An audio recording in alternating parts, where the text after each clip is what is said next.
It is another major blow to the legacy of Jim Henson. Sesame Street, the beloved TV show watched by generations of Americans and beyond, looking like it may be canceled after 50 years. A travesty, a tragedy, and yet Big Bird may be without a nest.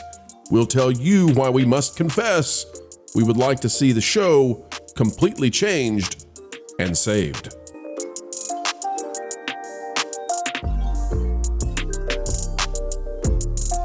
Hello, ladies and gentlemen. Welcome back. And by the way, Merry Christmas. So good to see you. So good to spend time with you. We're happy to do so today. Hope you're having a wonderful day. And folks, we'll get underway. Click the like button. We're talking about something sad, but we'll have you glad by the end. Tidings of joy. We're bringing them right now. Guys, let's talk about something that I really don't want to talk about. I'm really disappointed about this. I'll just tell you. I don't like it at all.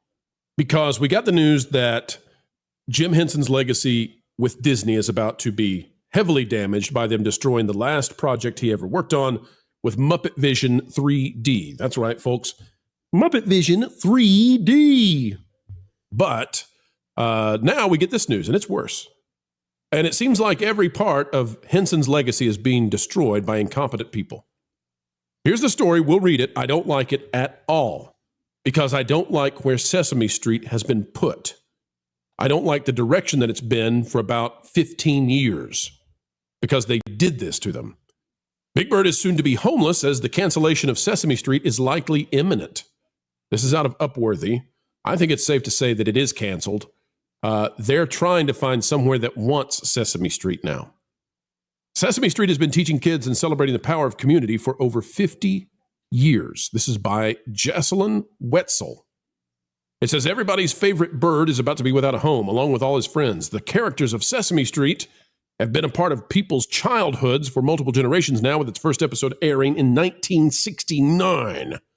It was a way that television could help prepare disadvantaged children for school, according to Sesame Workshop. I think that's a retcon. It was a way that they wanted to help all kids, everybody, disadvantaged, advantaged, everybody. They wanted to teach the alphabet to everybody. Sesame Street teaches everything from letter and number recognition, counting, emotional regulation, and what it means to be in a community. The show tackles difficult topics on a level that young children can understand. There have been episodes about autism, homelessness, even breastfeeding. Sesame Street has been a massive family classic for more than 50 years, with all the educational goodness available for free on local PBS channels. But with the rise of streaming, it became difficult for the preschool staple to maintain being on PBS due to licensing fees once DVD and video sales tapered off. Sesame Street simply couldn't maintain staying on PBS with the revenue needed to produce the show, which is when HBO stepped in. But after completing their 5-year deal, HBO, now known as Max, is shifting its focus to content for adults and families, according to Variety. The 55th season of the children's classic will be the last new season premiered on the streaming service, which is set to air in 2025, though Max will host episodes from the Sesame Street episodes library until 2027.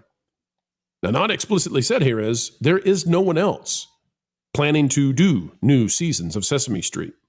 And it takes one year of this not being there, and I guarantee you they're going to be closing down studios, ending this, contracts wiped out.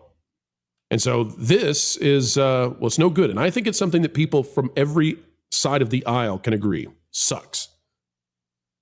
I'll read this. This is from Hillary. No, this is not from Hillary Clinton. This is one person shares. Oh, well, it's still good. Well, what does Sesame Street have on Hillary Clinton? Well, Hillary Clinton is up here, saying save Sesame Street. So good for her on that. This is from a random person. I don't know why, but it's here. And it's good. So random person, good job. Pat on the back, random person. Sesame Street was such a big part of my childhood, along with other PBS shows like Mr. Rogers' Neighborhood and Reading Rainbow. My kids are teens, so I haven't actively watched in a long time. I had no idea that HBO bought it. I'm in the field of early childhood education, though, and I know how important equal access to high quality programs is for children. I just donated, and I hope Sesame Street and Big Bird find a deserving home and continue to spread love, kindness, and education for generations to come. Now, I've got a recommendation here, Jonas. And my recommendation is, I think that Disney should buy Sesame Street. I think they should buy Sesame Workshop. And I say that with trepidation because Disney destroys everything they get. But I think that this is going to go away very quickly if somebody doesn't buy it. And I think that Kermit the Frog, Miss Piggy, Gonzo, all of them should be under the same umbrella again. Disney could make that happen. They can put Sesame Street on Disney Plus. I'm going to beg them to please get out of the division and the controversies. But I'm calling now for Disney. You can do this. Buy the rest of Jim Henson's legacy. And for the love of frogs, can we please get people who can sound like the original actors? Like, why is it that Big Bird can't sound like Carol Spin anymore? Why does Kermit the Frog sound like some completely other character stole Kermit's voice? Like, can we do that? But back to the thing. Yeah. The thing that I'm going to say, and you've kind of hinted at this, Go for it. they might fit right in there at Disney, except for the story we covered earlier today. This is from the 34th GLAAD Awards here for Outstanding Children's Programming. Adoptosaurus Rex is the one that actually won. You can see that over on the Everything Woke channel. Firebuds, you can also see over on the Everything Woke channel.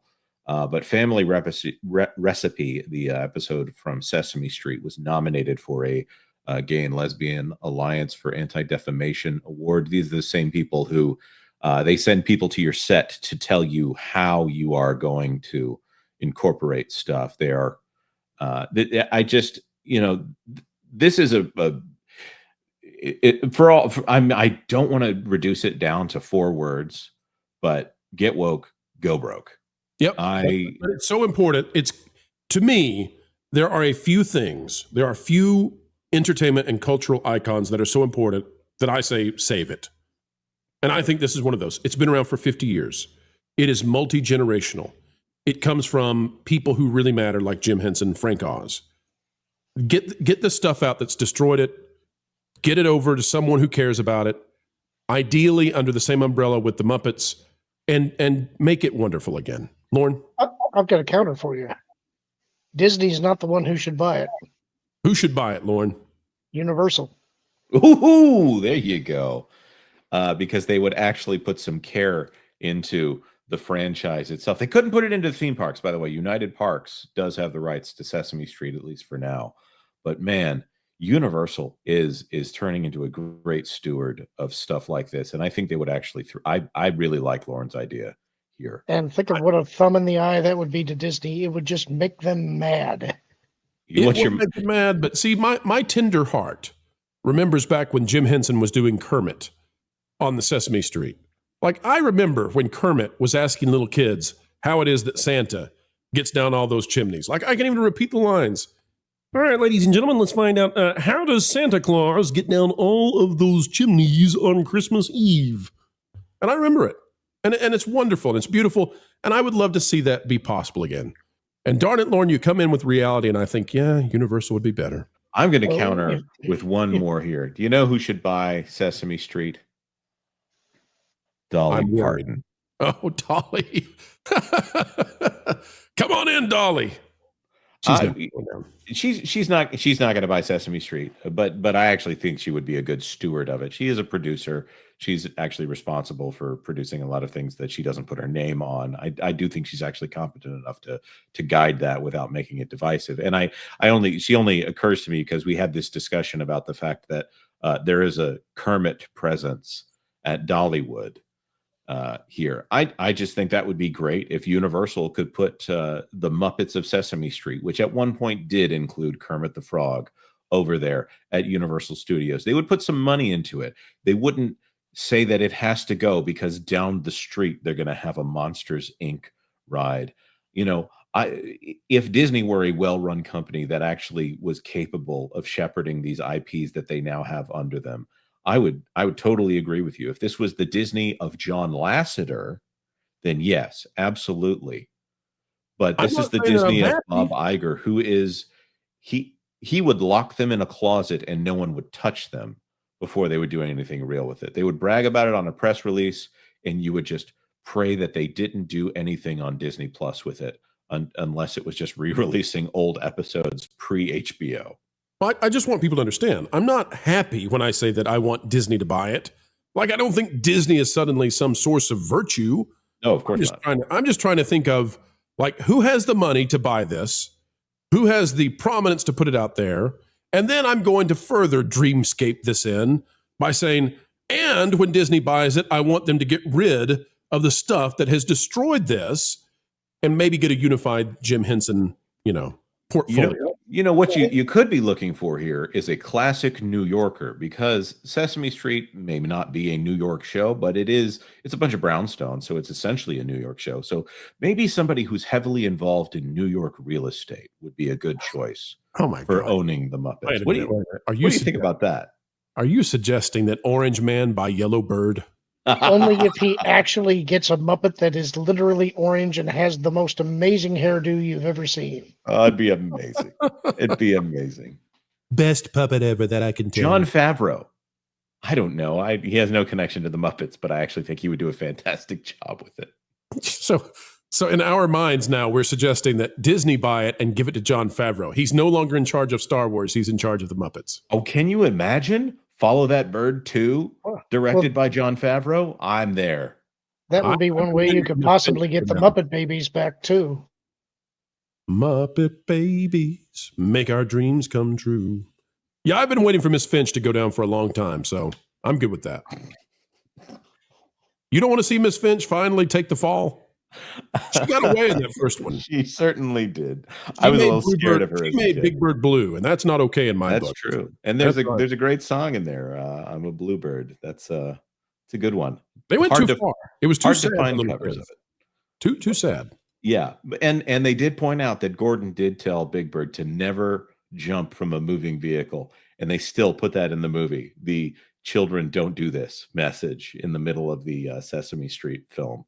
In all honesty, though, people forget that back in the 80s, it was a common issue for small humans to leap from one pickup truck from the back to another one just for fun. So I understand why they put that. It was a real issue, Jonas. They had to say, children, don't leap from a moving vehicle. We didn't even use seatbelts back then, Jonas. Plastic wasn't a thing. All the car seats were metal. That was back when car seats didn't limit the number of children that you could have. And now people are like, well, we're going to have to buy a completely different vehicle. There's your overpopulation problem right there. The over proliferation of safety restraints. Honey, we need a minivan. Exactly. What are you talking about? We'll put them on the hood. Yes, if Bob Iger were to buy it, he would be completing Michael Eisner's quest, because Michael Eisner very famously wanted Sesame Street when he bought the Muppets, and Jim Henson wouldn't hand it over. I think that they are in an unenviable position right now, because they need to find a home for their next few seasons of TV for new episodes, but the value of bringing Sesame Street on as a streamer is because it gives you 55 seasons plus of content.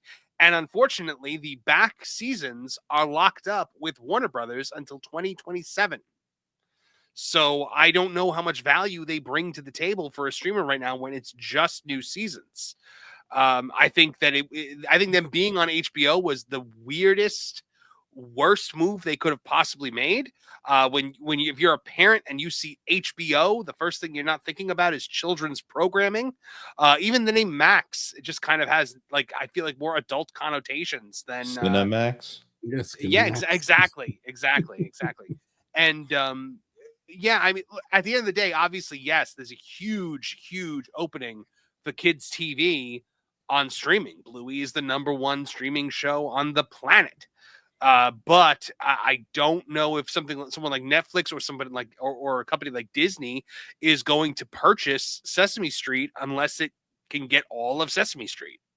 Folks, it's time to bid you adieu, but we hope that you will help us anew, and that is, we're only asking you click that like button. Share, subscribe, click it, stick it to those algorithms. It is the notification bell, and drop a comment down below. And oh, by the way, have you gone the way of thatparkplace.com? www.thatparkplace.com. It's the website that if you're not yet bookmarked to, well, you should be. A bastion of truth and knowledge when it comes to entertainment and everything that's going on. Go check it out today, folks. We would love to have you over there as well. All right, we are getting ready to head out, but do not fret, for we will put out 4 more videos tomorrow, so long as the good Lord allows. And we believe that probably, just might, happen. All right, until the next time we get to share time with you, keep learning, keep growing, and as always, keep having fun,